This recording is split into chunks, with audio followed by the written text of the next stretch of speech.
नितीन, बरं झालं तू आलास. मला सारखी तुझी आठवण येत होती. मला तुला काहीतरी सांगायचं होतं. मी चुकले नितीन, मी खरंच चुकले. मी इथे येण्याचा जो निर्णय घेतला तो चुकीचा होता. प्लीज प्लीज तू माझं आधी ऐकून घे. मला खरंच तुझी गरज आहे. तुझ्या आधाराची खरंच मला खूप गरज आहे.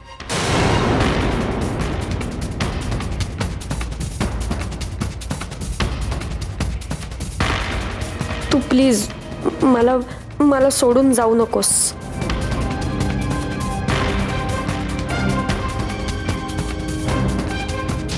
अरुंधती,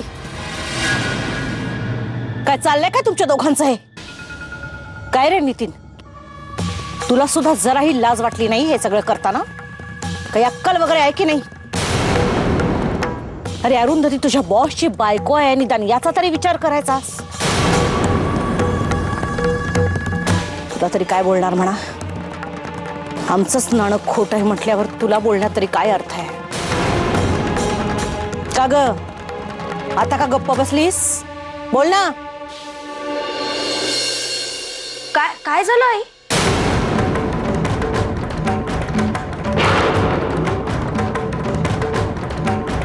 अरे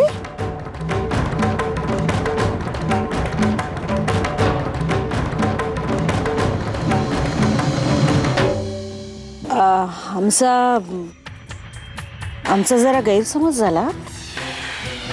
नाही, एकदम तुझ्यासारखाच आवाज आल्यामुळे आम्हाला वाटलं तूच आहेस, म्हणून आम्ही जरा गोंधळलो. काय ही कोण आहे? ही सायली, नितीनची चुलत बहीण आहे आणि माझी अगदी खास मैत्रीण.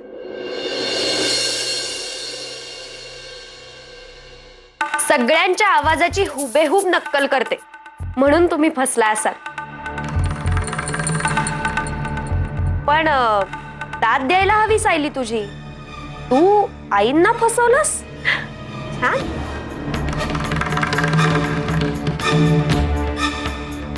माफ करा आम्हाला. मी फक्त मस्करी करत होते. नाही, याला मस्करी म्हणत नाहीत, याला असो.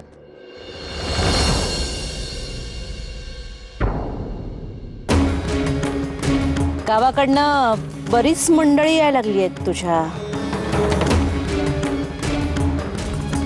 एक एक नग आहेत, नग. जो काही गोंधळ घालायचा आहे तो इथे बाहेरच घाला आणि आपापल्या घरी जा.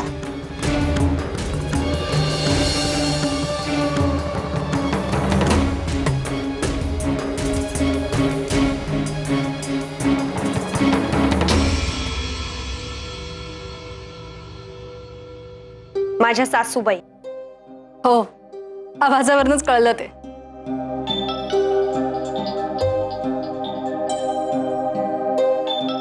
एक मिनिट, आलोच. हॅलो.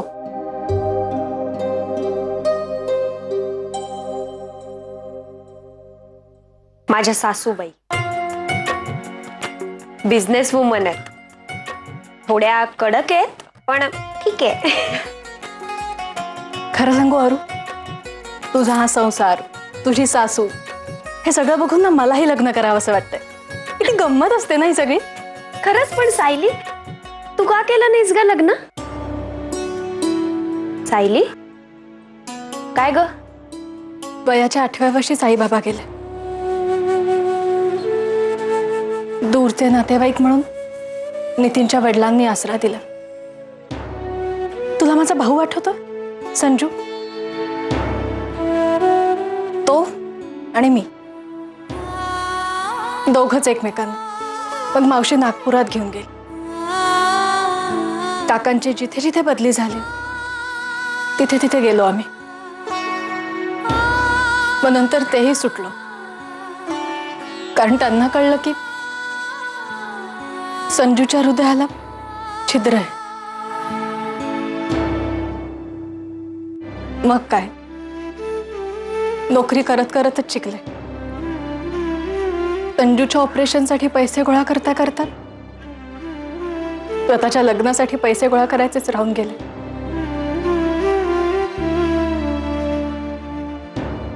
आणि नंतर मग लग्न हा विषयच संपला माझ्यासाठी. त्याचीच केस घेऊन आज हॉस्पिटलमध्ये आले होते. चॅरिटेबल ट्रस्ट आहे, कदाचित संजूचं ऑपरेशन मोफत होऊ शकेल. त्यामुळे गावचं सगळं विकून संजूला शहरात घेऊन आले. सायली मम्मी, प्लीज, मी कोणाकडूनही कुठलीही मदत स्वीकारणार नाही. आणि म्हणूनच मी इथे आली आहे. नितीनलाही नाही सांगितलं मी.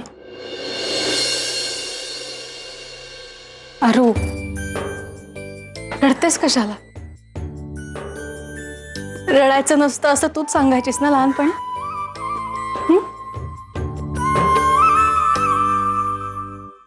मग आता तू नको रडू प्लीज.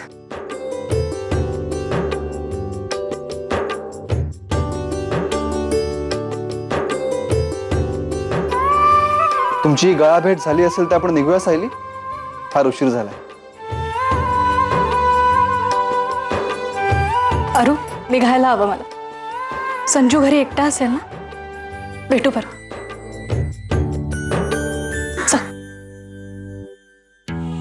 सायली, काळजी घे.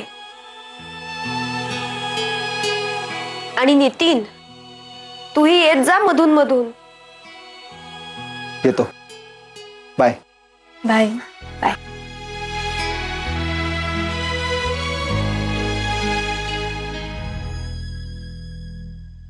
अरू,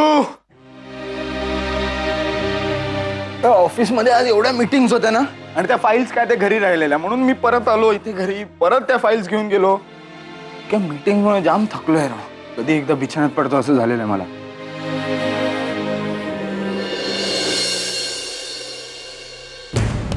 यांच्यातून एक फाईल गहाळ झाली आहे, हे यांच्या लक्षात आलेलं दिसत नाहीये. पण मग यांच्यापासून लपवून ठेव. पण जर त्यांना सांगितलं की तुमच्या मेडिकल रिपोर्टची फाईल आईने तुमच्याच हातून मागवली होती, तर त्यांना नाही सहन होणार. आणि फाईलचा विषय काढला तर फाईलही जाईल हातातून. आणि तसं होऊन नाही चालणार. आईंनी फाईल लपवून ठेवली दिग्विजयांपासून, आणि आता मीही तेच करते की. पण मग माझ्यात आणि आईंमध्ये फरक काय? त्याही खोटं बोलले आणि मीही खोटं बोलतेय. अरू, कुठे लक्ष आहे तुझं? मी एकटाच बडबडतोय कधीपासून, तू काहीच बोलत नाही. अरू, दिग्विजय, तुम्हाला कधी कोणाशी खोटं बोलावं लागलंय? हे काय मध्येच असं? सांगा ना. तुमच्या बाबतीत असं कधी घडलंय? म्हणजे तुम्हाला खरं सांगायचंय, पण समोरच्याचं मन दुखावेल म्हणून तुम्ही खोटं बोललायत कोणाशी? तुम्हाला खोटं बोललेलं आवडत नाही म्हणून विचारते. अरू, हे बघ, मला खोटं वागलेलं अजिबात आवडत नाही. अरू, कसं असतं ना, परिस्थितीनुसार एखादी गोष्ट खरी किंवा खोटी ठरत असते. म्हणजे एखाद्याचं मन दुखावेल म्हणून मी खरं बोलणार नाही असं नाही. आपण माझं खोटं बोलण्याने त्याचं जर का भलं होत असेल तर ते खोटं कसं असू शकेल ना, असं मला वाटतं. पण एनिवेज, तू हे सगळं असं मध्येच का विचारलंस? मला काही कळत नाही. नाही, काय नाही, सहजच.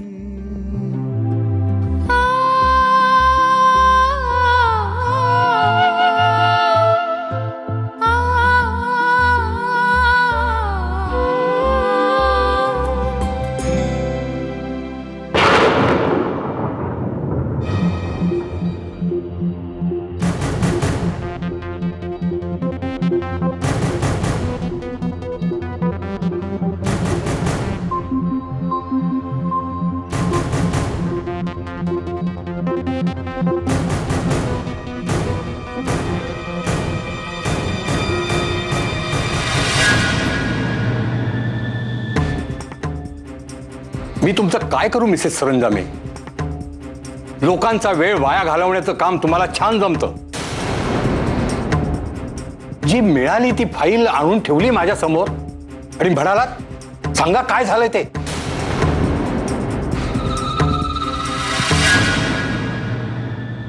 आता ही फाईल आधीच आणली असती तर तुमची एक खेप वाचली असती आणि माझा वेळही. ही जी फाईल तुम्ही आणली तुम्हाला माहित आहे यात काय लिहिलंय ते? काय झालंय डॉक्टर?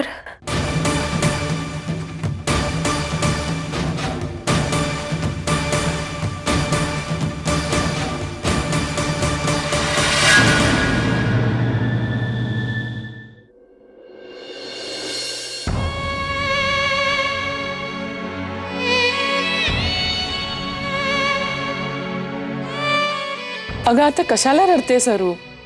झालं ना तुझ्या मनासारखं सगळं?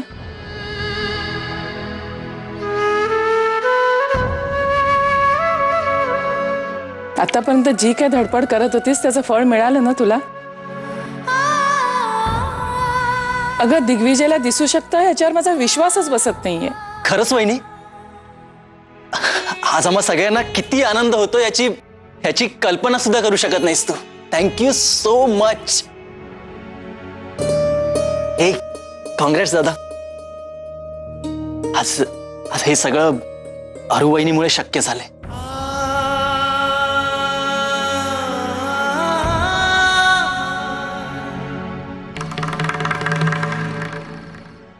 अरे वा, क्या बात आहे. आज सरंजामे हाऊस मध्ये अरुंधतीचा कौतुक सोहळा चाललेला दिसतोय.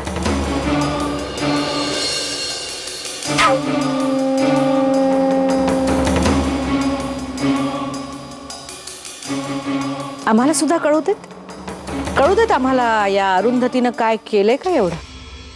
पद्मिनीताई, अरूला डॉक्टरांनी सांगितलंय की दिग्विजयला परत दिसू शकतं.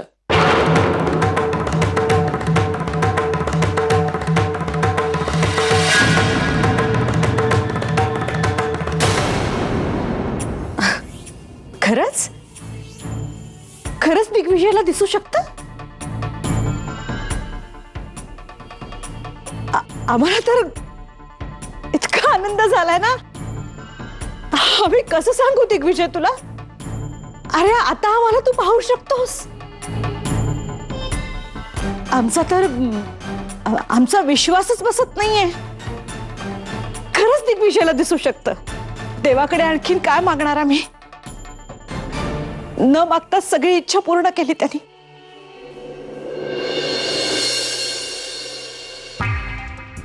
खूप आनंद झालाय आम्हाला. पण हे सगळं घडलं कसं अरुंधती? म्हणजे कुठल्या डॉक्टरांनी तुला सांगितलं हे? डॉक्टर सहस्त्रबुद्धे, ते डोळ्यांचे खूप मोठे सर्जन आहेत. मी त्यांना ह्यांच्याबद्दल सांगितलं तेव्हा ते म्हणाले की यांचं ऑपरेशन करणं शक्य आहे.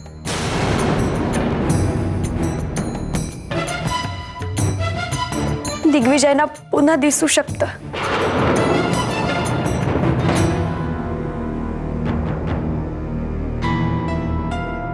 पण असं कसं? म्हणजे पेशंट न तपासता त्याची मेडिकल हिस्ट्री न जाणून घेताच डॉक्टरांनी तुला असं कसं सांगितलं? म्हणजे आश्चर्य आहे ना. जगात आश्चर्याबरोबर चमत्कारही घडतात आई. आणि माझ्या बाबतीत नेमकं तेच झालंय.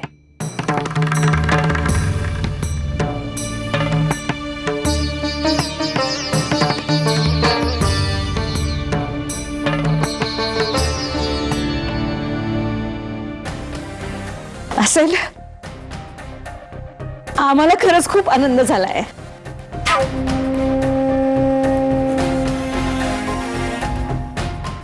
आम्ही जरा आलोच.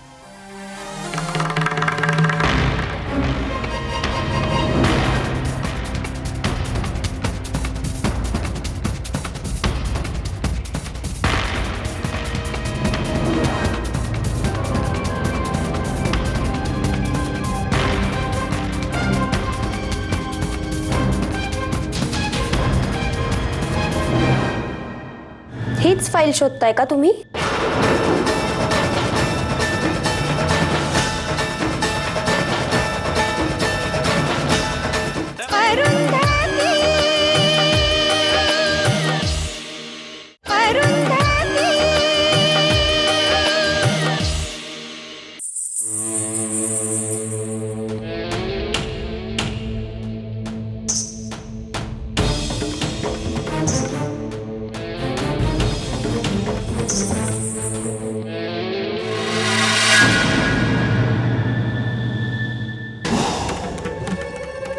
असा कुठला हा डॉक्टर आहे जो दिग्विजयला न तपासता असलं निदान करू शकतो? आम्हाला तर दुसरी शंका येते, ही अरुंधती काहीतरी खेळ खेळतेय ना बा. पण ती हा एवढा मोठा खेळ नाही खेळणार. याचा अर्थ ती डॉक्टरांना भेटली आणि डॉक्टरांनी जे सांगितलं ते खरं आहे. नाही पद्मिनी, हे असं होता कामा नये, नाहीतर फार मोठा प्रॉब्लेम येईल.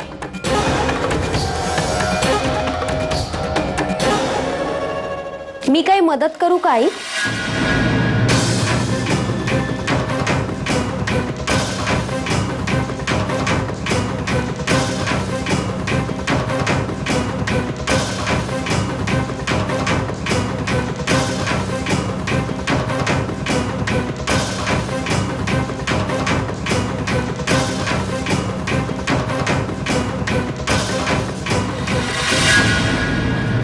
हीच फाईल शोधताय का तुम्ही?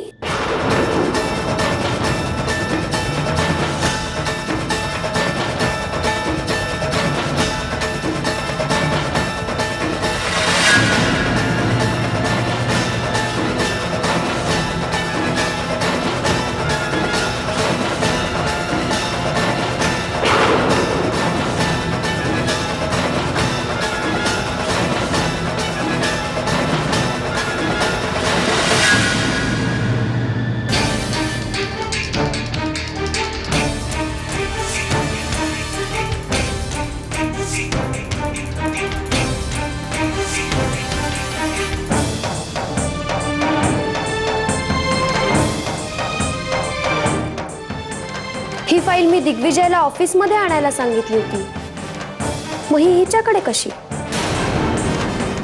दिग्विजयांच्या अंधपणाचा फायदा घेतलाय तुम्ही आई.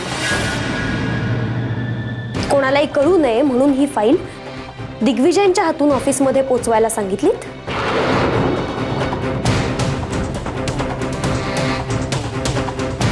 हे सगळं मी आत्ता लगेच सगळ्यांना सांगू शकते. तुमचं पितळ उघडं पाडायला मला वेळ नाही लागणार आहे.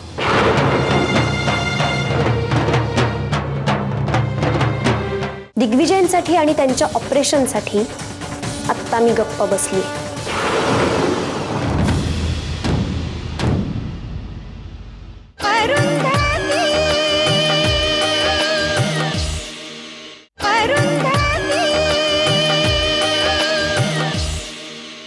तुमचं पितळ उघडं पाडायला मला वेळ नाही लागणार आहे.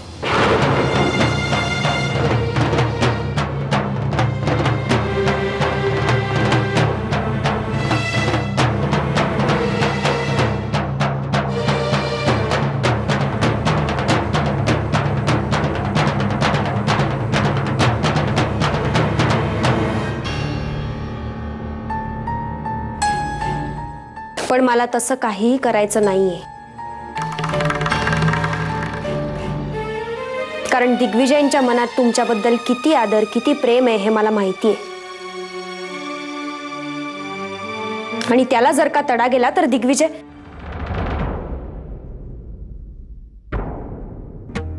आणि मला ते नकोय.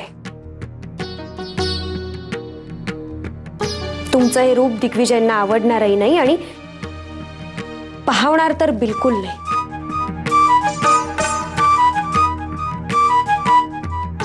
तेच नकोय मला.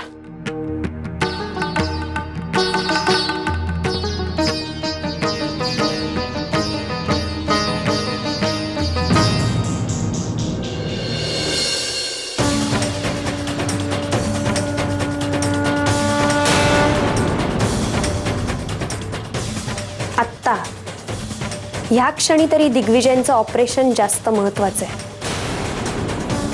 तुम्ही असं का वागलात, हे सगळ्यांपासून का लपवलं, हे सगळं आत्ता माझ्यासाठी महत्वाचं नाही. दिग्विजयसाठी आणि त्यांच्या ऑपरेशनसाठी आत्ता मी गप्प बसली.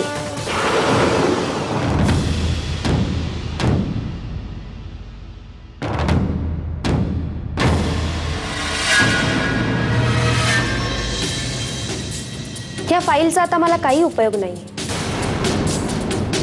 कारण मला जे साध्य करायचं होतं ते करून झालेलं आहे. आता ही फाईल तुम्ही कुठेही ठेवली तरी मला काही फरक पडत नाही.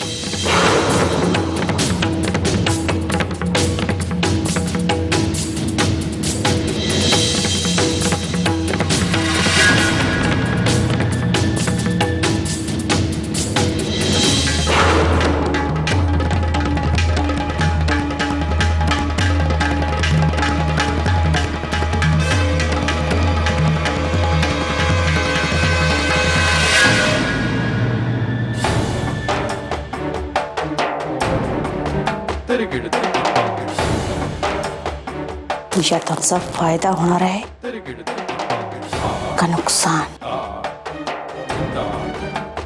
याची आम्हाला पर्वा नाही. पण आमचं पितळ उघडून न पाडवून तुझं मात्र नक्कीच नुकसान होणार आहे अरुंधती, नक्कीच नुकसान होणार.